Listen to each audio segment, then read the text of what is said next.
and put it in the wheeler bit. I'm sorry, y'all. Why are you talking about them like they're animals? And nip this one in the butt. You came to get that one, put it in the wheeler. Everything litty, I love when it's hot. Yeah. 10 most offensive jokes. How deep can this get? How deep can this get? I don't know what to say. I don't want to be offensive before we get into the offensiveness. Follow me on everything in the description. Subscribe to the channel if you haven't. Merchandise in the description as well. There's different links. 10 most offensive jokes. Yo. Safety in numbers, yeah? Tell that to 6 million Jews.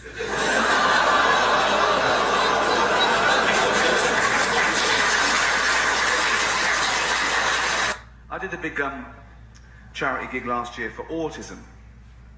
And like most people, my only experience of autism until recently was Dustin Hoffman's brilliant portrayal in Rain Man. But I've just got this new house. That was great. And the neighbours were coming round and going, oh, yeah, hi, poking their noses in, basically. But I thought, you know, I'll be nice to them for now. When I get a big gate, they can fuck off.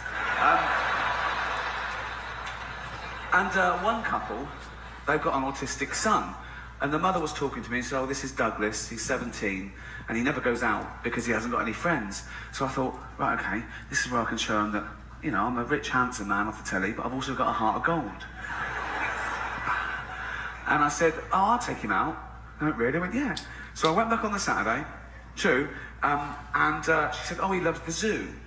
And the zoo's only about a mile from my new house in Hampstead, I live. And so You can walk I'm to the walking zoo. up the street with Douglas, okay, and he doesn't take his eyes off his mum all the way along the street like that. And his mum's in the doorway, and she's waving to him, and she's crying, right? Eventually she shuts the door and she goes indoors. I hailed a cab. Where is and this said, going? right, take us to the casino. This is a casino. You got to make it work for you, haven't you? So I signed him in. He had a little suit on and everything. I thought, this is going to be brilliant, okay? I went straight to the blackjack table. That's their best one. I don't know why. They're brilliant at that. They're brilliant at that. The score. Bet 2 for good and 1 for bad. Do you understand? He went, yeah. I went, ooh. So I was betting. I was about £1,000 down in half an hour. And I went, sorry, hold on. Douglas, do that thing. Count the cards. Do that thing. Tell me when there's a good card coming. Tell me bet 2 for good. Do you understand? He went, yeah. So I was another £1,000 down. I thought, what sort of an autistic? So I was confused. I threw some toothpicks on the carpet. I said, how many? He went, I don't know. I said, there's 7. I can see there's 7 from here. Oh my goodness. Wow. Why did I get that one? So I took him back out. Why didn't I get that one? I'm sorry I had to pause, y'all, but it's a cold-blooded joke right here. He basically saying he went and got an autistic kid to play for him and didn't do it right. What are you trying to pick through autistic kids to try to get a Rain Man or something? Oh, man. Oh, goodness. I said to the mother, there's been a mistake. He He back walks to the like mother. Rain Man, but he's got none of that clever shit. Yeah, he was trying to do that. Greenford. I live at home with my mum still. Thank you for that judgmental silence. No, I like to get out of the way from the top, you know, because I've come to realise that, you know, some people do have a bit of an issue with the fact that I still live at home with my mum. I did a gig not too long ago where I got booed off stage for saying I live at home, right? I walked out and went, hey guys, how you doing? My name's Nathan Caton. I'll tell you a bit about myself. I still live at home with my family. And as soon as I said it, the whole audience went, boo, boo. I said, all right, man, chill out, gosh. So last time I did a charity gig for an orphanage.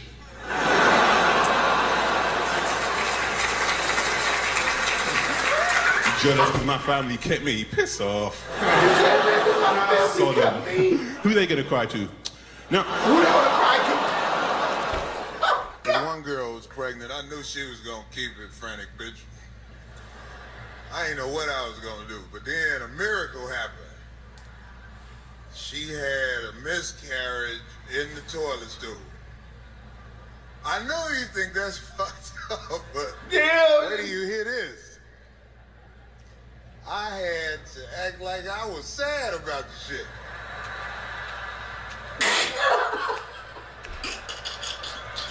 Nigga, I was at the stool like, not the baby.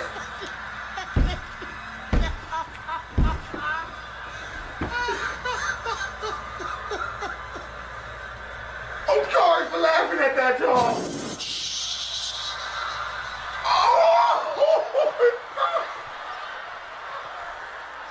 No, My daddy, my little motherfucker, I don't know you shit. oh my. If only Africa Man, had more mosquito nets. Guys, there's no way that was okay. So the joke, that would look like a back in the day type of joke, man.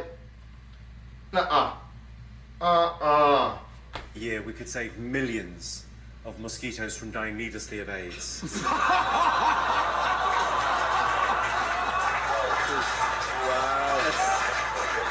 What happened is your Whoopi Goldbergs of this world, when the accusations first came out, they were all like, oh, I don't know if I believe all these women. They're just trying to ruin his legacy or some bullshit like that. Because all these rapes happened in the 70s and the 80s. And they said, what took these women so long to come forward? It's a good question.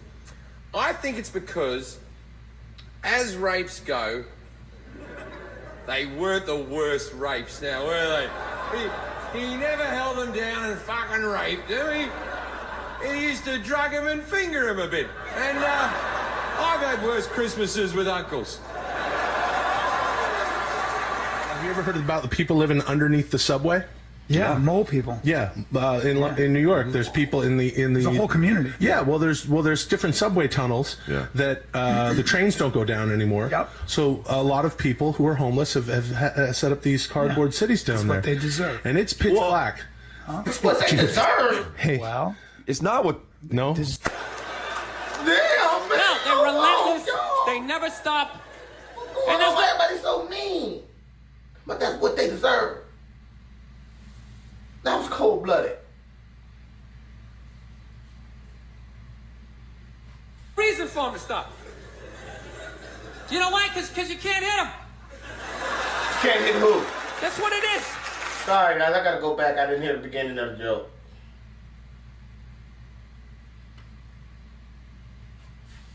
Black. Dude. Hey. well, It's not what. No. No, they're relentless. They never stop. And there's no reason for them to stop. Who? You know why? Because you can't hit them. That's what it is. Think about that. I don't know who you're talking There's no physical ramifications for being an asshole when you're a woman. Do you know how much of a Oh, one man. how much of a dick I would be if it was socially unacceptable to kick the shit out of me? Carl, any more? Oh, tell that story that you were telling me about your dad when he was driving. Well, it's just that you were talking about. Well, I mentioned Forrest Gump Yeah. and the Forrest Gump types. When my dad was when he was a taxi driver, Yeah. you used to have to sort of do your bit for the local area Oh, God. by taking the Yeah. Forrest Yeah, Gump yeah. people to Blackpool. Yeah. Is that what they're called now? The Forrest Gump people? Is that what the organisations that support them ask for them to be referred to? A as? minibus with Exactly. life is a box of Yeah, chocolates. exactly. .com. Well, Forrest Gump types. It must have, so you worked with these people. It was yeah. The people with learning difficulties. Difficulties, yeah. And they used to get fined. Coming home must have been a busman's holiday. So he got 5 of them in the cab. Yeah. And he had to go to Blackpool, and 4 of them were really good, you know, behaving themselves, didn't mess about, weren't fighting and stuff, but there was one who was just causing loads of trouble and he couldn't control him.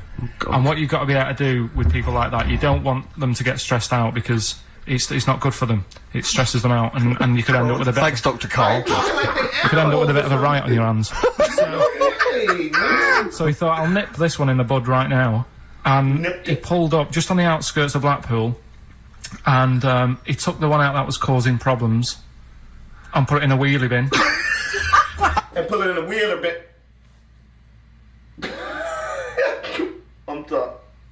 I'm sorry, y'all. Why are you talking about them like they're animals? And nip this one in the butt. You came to get that one, put it in a wheeler. Oh, no. Oh, I'm sorry. I apologise. He did what? Oh, He did it for the good of the others. He put it in a wheelie bin. He was having a good time. He thought it was one of the rides. Could you stop saying it? Him. Yeah. He, you know, he was having a good time, and once he calmed down, my dad went back and picked him up, and he was fine. He had a good What, time. he left him in there the whole time the others were in Blackpool? No, he left him there, not the whole day, probably about an hour and a half. In a wheelie bin? In a wheelie bin. Why couldn't he get out? Because, like, his arms were trapped on the thing. Some of those... What, he tied him up? No, do you know, like, because he was a big fella, and, like, he managed to get him in so his arms were down the side like that, so he was a bit trapped. Wasn't he screaming and crying and stuff? He was making a bit of noise, but do you know what I mean? What you feel so right? You know what I mean? Well, but anyway, I didn't really want to talk about it. You just brought it up because of Forrest Gump. Did his family know about this? Is this the first time they'd have heard about this? He didn't get asked to do it again. Guys, that one was wrong. They was talking about those people like they was talking about autistic human beings. Like they was something different. Oh, okay. He said, strength in numbers. Let's try telling that to 6 million Jews.